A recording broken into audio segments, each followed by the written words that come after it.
Agradecido con la oportunidad con la Academia Journals a través de la colaboración de la Universidad Autónoma Benito Juárez de Oaxaca.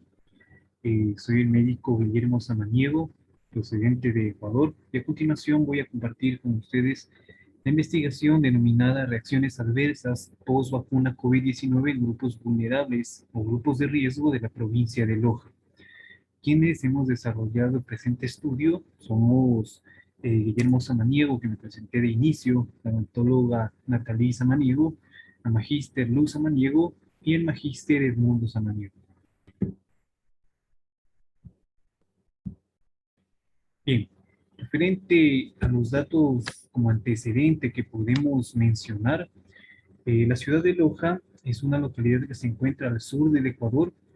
Para no involucrar aspectos geográficos o demográficos que exceden el objetivo de la investigación, voy a recalcar que durante una de las épocas más difíciles, durante la pandemia, esto en abril del 2021, la ciudad de Loja, perteneciente a la zona 7, junto con las provincias de Zamora y de El Oro, se ubicaron en uno de los picos más altos en relación a contagios y fallecimientos por COVID-19. Esto llamó la atención, dado el hecho que la densidad poblacional de la provincia de Loja no es tan amplia como para presentar cifras alarmantes, como las que hice referencia hace un momento. Los grupos vulnerables o grupos de riesgo han sido categorizados o estratificados por el Ministerio de Salud Pública. Estos grupos comprenden adultos mayores de 65 años, personas con enfermedades, con antecedentes patológicos que ocasionen deficiencias en su inmunidad, en sus defensas, y también ciertas condiciones clínicas como discapacidad, embarazo o personas que se encuentran en algún tipo de tratamiento que involucre un detrimento en su sistema inmunológico. Y justamente la investigación está enfocada en estos grupos.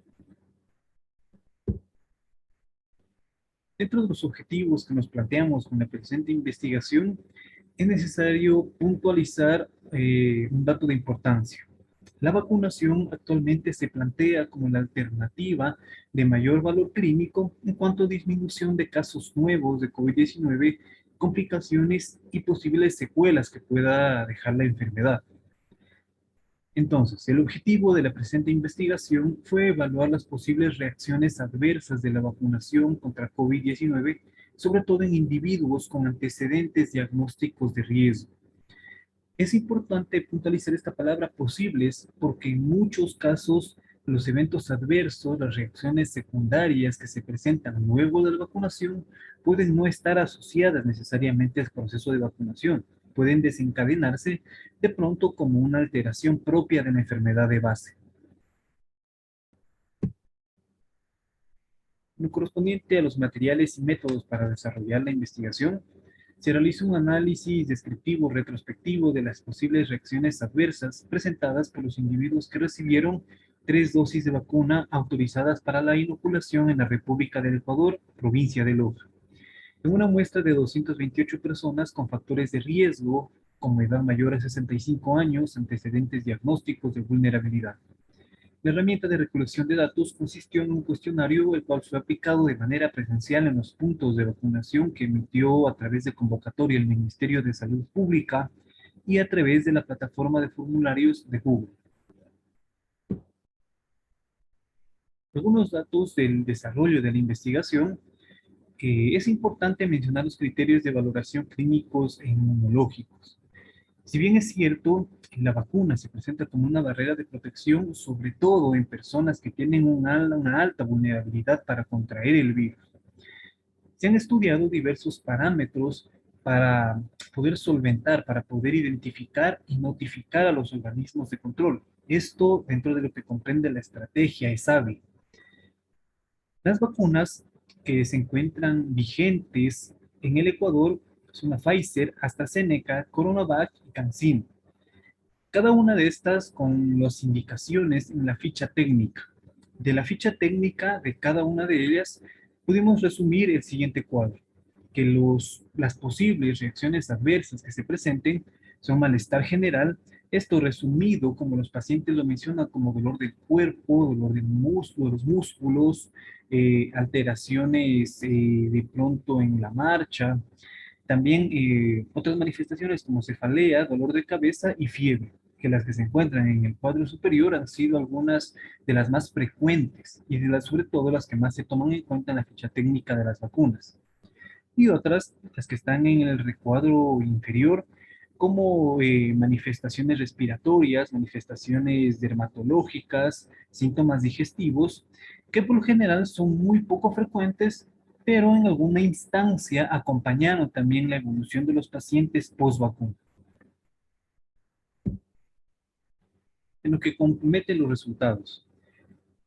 Cabe destacar que los pacientes con antecedente diagnóstico compensado, seguimiento médico, es decir, pacientes, por ejemplo, con diagnósticos de hipertensión, diabetes, enfermedades cardiovasculares, eh, tuvieron una mejor resolución o una mejor aceptación clínica de la vacuna. Las reacciones relacionadas a las dosis de vacunación. También cabe mencionar que la mayoría de pacientes, la mayoría de personas que accedieron a la vacunación no generaron ningún tipo de reacción. Esto con el 49.2%, es decir, casi la mitad de personas no generaron ningún tipo de manifestación, tomando en cuenta que son personas con antecedentes de riesgo y mayores de 65 años, que comprenden el grupo de vulnerabilidad. Sin embargo, con la primera dosis de la vacuna, fue el grupo mayoritario en lo que comprende pues, a manifestaciones clínicas. 50 personas, que son el 21%, 21.9%, sí generaron cierto tipo de manifestaciones. Estas manifestaciones, sobre todo, se encuentran asociadas a dolor en el sitio de la inoculación, es decir, dolor en el brazo, dolor del cuerpo, dolor de cabeza y fiebre entre las que se encuentran con mayor ponderación.